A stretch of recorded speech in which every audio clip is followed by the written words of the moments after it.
Bu maşın çıxanda Mercedes-in bir şüarı var idi. The best or nothing. Ən yaxşısı ya da heç nə.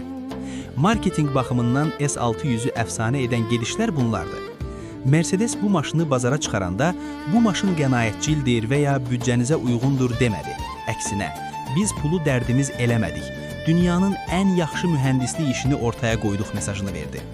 Bu, müştəridə əgər məndə bu maşın varsa, mən artıq zirvədəyəm psixologiyasını yaratdı. S600 hər kəs üçün deyildi. Onun V12 mühərriki və xüsusi logosu bir sosial filtr idi.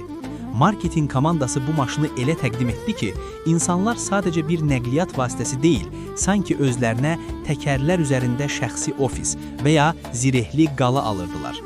W140-ın marketingində over-engineering, həddindən artıq mühəndislik bir qüsur deyil, ən böyük üstünlük kimi satıldı. Bu maşın sizi yolda qoymaz, nəvələrinizə qalar imici formalaşdırıldı.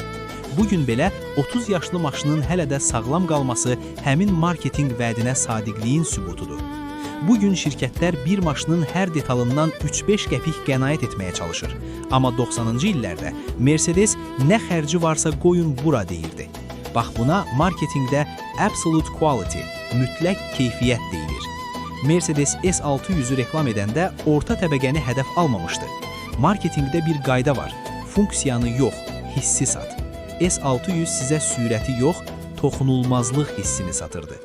Bilirsinizmi, W140-ın mühəndisliyinə o qədər pul xərcləndi və maşın o qədər baxa başa gəldi ki, Mercedes bu layihədən gözlədiyi mənfəəti qazana bilmədi.